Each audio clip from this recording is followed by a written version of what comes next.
Reporter Canny Maphanga has been following this story for us, and she joins us in studio. Very good morning, afternoon to you. Canny, thank you very much for joining us. Just break down to the audience, what does this remission mean?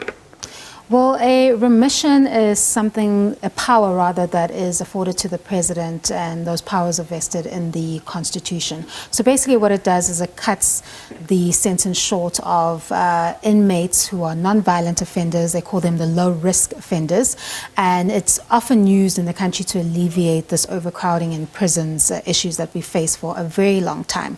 So today we were told that that process kicked off in April, and however it will start officially today, where just over 9,000 inmates will benefit from this special remission, and the former president being one of them, hence why the events unfolded the way they did during the early hours of this morning. Listening to the comments of the DA leader, John Steenhuisen, some people may say, oh, what a coincidence.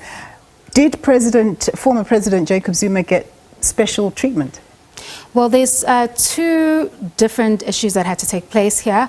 The SCA judgment that still stood as a result of the Concord dismissal of the Correctional Services bid to try and appeal that ruling that stated that the parole was unlawful and that the former president had to report back to that correctional facility.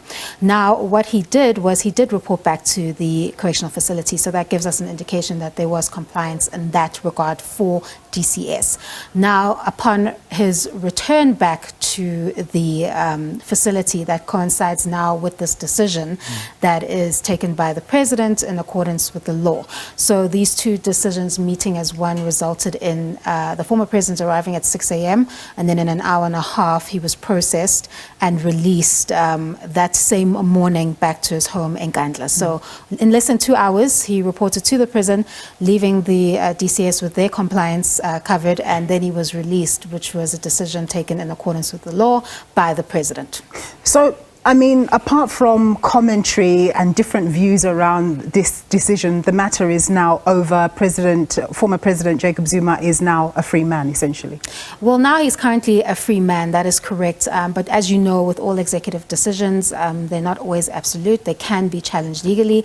This is something that we did ask the minister about, and there is a clip where he speaks about it being in accordance with the law, therefore government believing that it can withstand that type of scrutiny.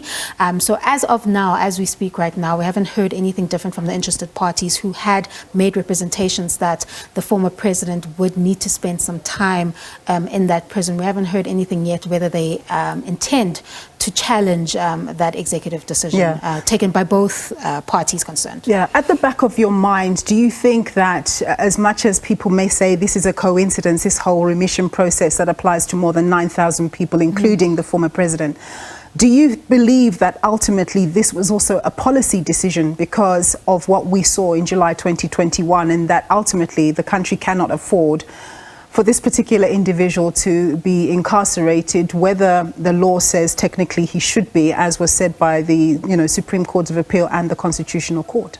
Well, I think many are wondering the different factors that were taken into consideration. Perhaps was it his age, perhaps was it his health, perhaps was it the level of violence that following the first instance where he had to go serve that 15th month sentence.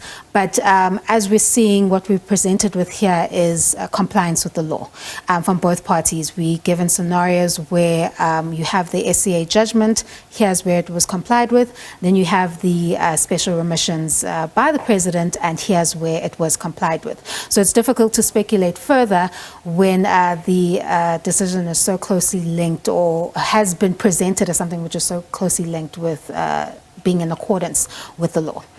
Canny, thank you very much for your insights there. That was Canny Maphanga.